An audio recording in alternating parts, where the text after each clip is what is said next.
Today I am sharing a new X model for the 32-point Firework Star, also known as the Spikey Sphere.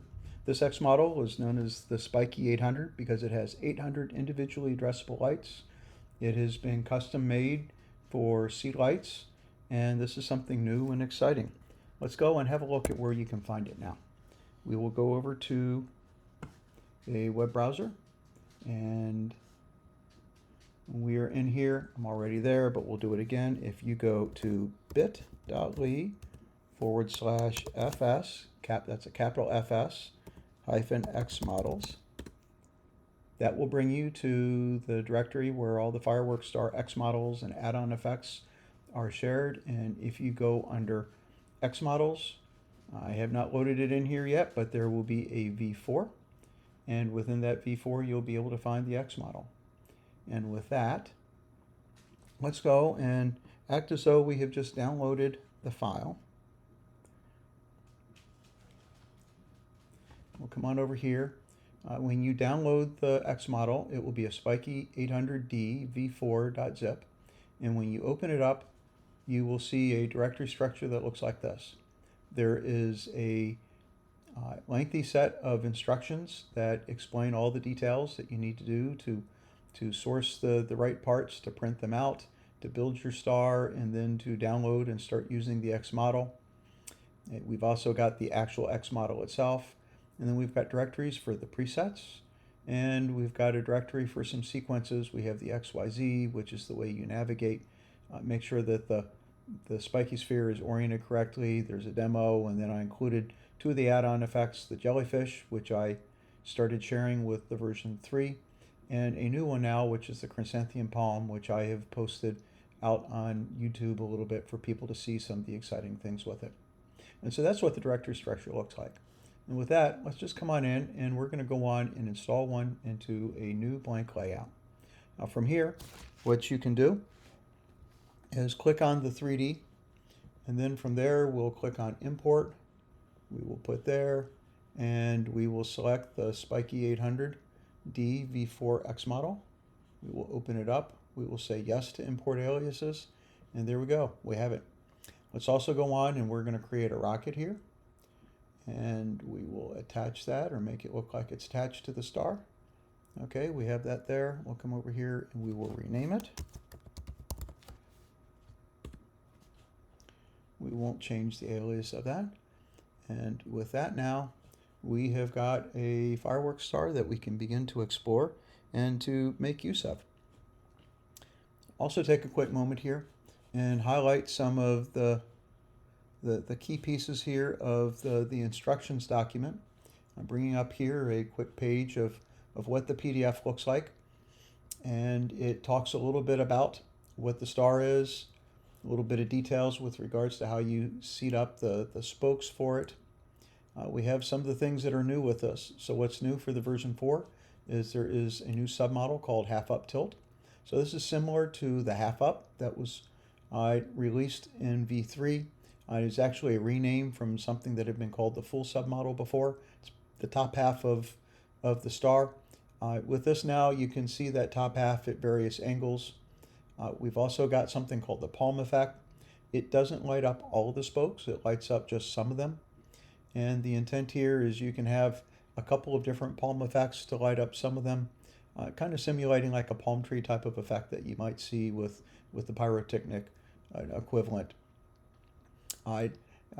We now have a chrysanthemum palm effect, which is a neat look. It starts off as a palm, and then it explodes with all the others kind of right behind it in another color. It's really kind of a very pretty effect. And then I've started adding some of the add-on effects into the base X model as various groups. Within here, we've got details of the requirements. So to be able to use this particular X model, you will want to download and print the Spikey Sphere hub. And we have the link here to that location. You will also need the Firework Star 3D print parts. These are the little plugs that go into the ball and receive the spokes, as well as some of the 3D print parts for the spokes themselves. And there's a little bit of details on them there. And then afterwards, once you have everything printed out and wired up, you're going to want to wire up the star. You will start with the very top spoke, and then you work your way down to the first plug in the next round. Then you go all the way around for that row, and then you go down to the next immediate one. You go all the way around, and you do that over and over until you get to the very bottom. And we will talk a little bit more about installing the xLights here directly within the screen here. So we now have it, and let's do this. Let's come on over here to the sequence, and we will actually here, before we do that, one other item with the layout. We see here that we've got several model groups. We've got the firework bursts, and they burst right, left. These are just different burst techniques. This will probably be a set of models that you'll use very frequently if you create a firework effect in a sequence. There's the compass effects. These just map to the spokes to a compass direction, with north pointing to the very back, south pointing to the very front, east to the right, and west to the left.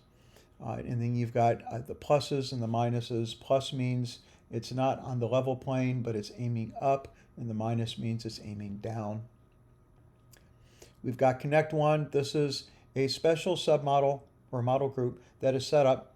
And if you have multiple firework stars and you want to have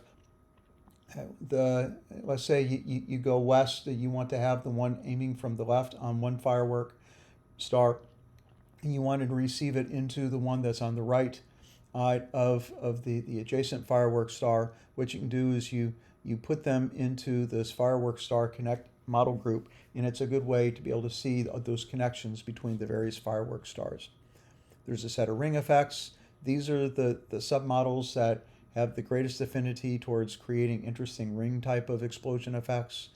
And then we've got the special effects, and this is kind of a multi-purpose one. The whole spiral and the rows offer a lot of interesting effects when you run on them. Matrix is perhaps one of the simplest ones if you just want to get something up and running. Ribs, rib tilt, spinners, there's a number of good ones in here as well. So these are the default model groups that are there. Now if you also go to all models, you will see that there are two add-on model groups, the Chrysanthum palm and the jellyfish. The jellyfish was the one that I started sharing last year. I brought that forward here for the Spikey Sphere X model. And then I added the new one, which is the Chrysanthum palm, which is unique right now to the 32-point Firework Star, though I imagine I will port that over to some of the other ones here over time. Now, both for the Chrysanthum palm and for the jellyfish, I have them also loaded into a special preview called Firework Star Effects. So if you come here, and I've already created it, but if you were to create a new preview and then create the term Firework Star Effects, it provides a nice way to move them off to the side. That way it keeps your default folder, which is probably already full of a lot of other things from your layout. It helps keep that a little less cluttered. So now that we have done this, let's come on in over here to the sequencer, and we are going to load one of the sequences. The first one that I suggest that you download and use once you have your Firework Star prop installed in your layout is to open up the XYZ. The sole purpose of this one is to help you orient the star so you know what is back, what is left, because it is a 3D prop and it's kind of round. Depending upon how you have it wired up, who knows how it's looking, and this is just a simple way of getting that set up. So we will go on and we will get that running, and I will bring, let me do this in such a way that it's not going to open, well, too late there. Let's go on and we'll bring this over here, and I'm going to bring it back over this time, and we're doing the shift beforehand. And actually for this one here, I don't have it quite set. Oh, here we go. I just had it kind of rotate a little bit different. White points up, green points towards the north, which is in the back, and the red points to the east. And so this is your XYZ coordinates for the star. That's the sole purpose of the XYZ, but it's really useful initially as you're getting your layout set up, and once you have your physical prop set up, having them all appropriately calibrated. So with that, let's go on and we are going to close that sequence, and we will now go on and open up the demo, the 32-point Firework Star. So this is a demo that highlights a lot of the different effects. I have labeled these things so you can kind of see some of the additional detail, whether they be part of the presets, what the particular effect was, and if there's some additional detail. Let's go on and we'll get this started here. And we aren't going to watch this from beginning to end like we did with the last one, but let's see here if we can get it dragged on over here. We can see here where it's being run through the paces. This is a great way to get some ideas as to how you may want to program the star. I actually use this a whole bunch to kind of test out the xModel submodels to make sure things are working the way they're supposed to. So take the time to have a look at this. It is certainly a good sequence to learn from as well. And these are some of the gas bomb, the fireball effects, which are really pretty cool. Okay, so with that done, let's take a quick moment. I'm going to go on and stop this. We're going to go on and close this sequence. And we are going to open up, well, actually we're going to create a new sequence. And we'll come here. We're going to pick animation, 40 frames.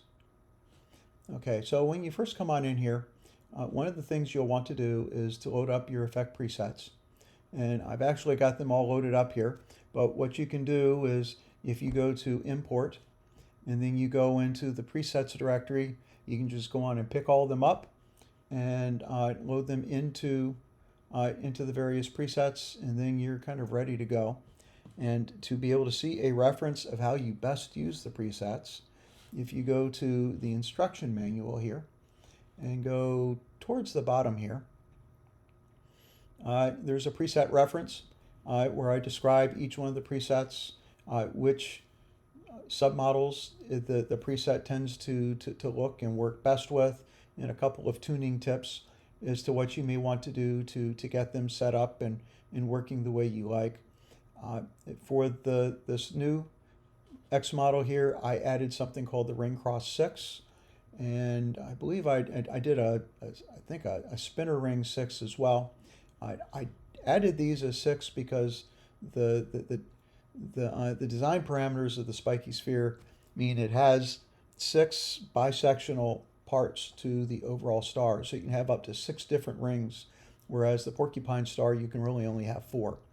So the spinning ring 6 is the equivalent to the spinning ring, but it's customized to work and drive all 6 spinners for that one.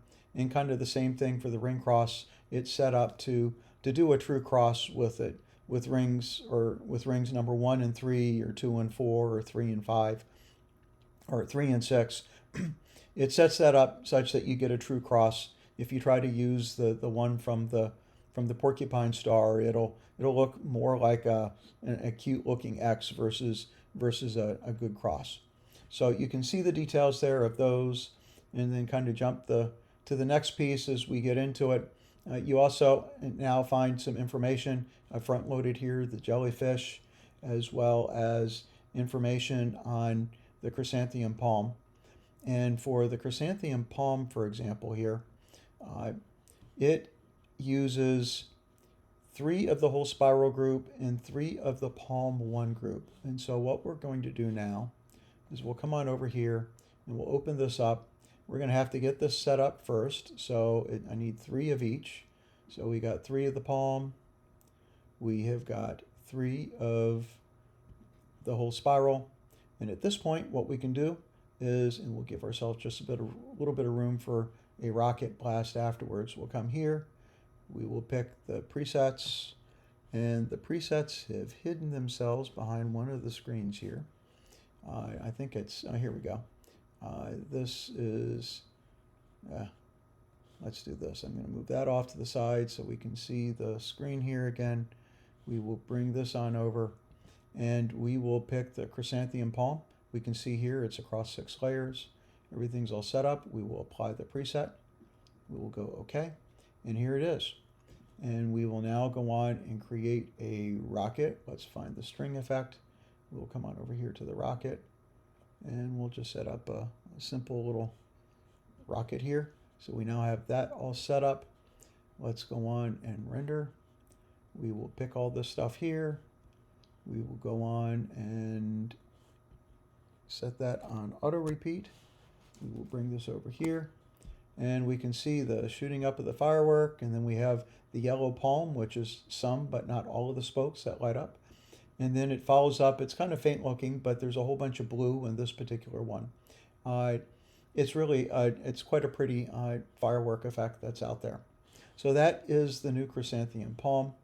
We will come here, we will stop this, and with that, that is about it for this new Spikey Sphere X model. It is once again available out on a Google Drive. Let me find the screen with this here. And not that screen. We will go to this one here. It will be under the V4 folder once it is loaded to the Google Drive. And go on and give it a try and let me know how you like it. And if you like this video, please take a moment to subscribe to Lights on Waverly. Thank you very much.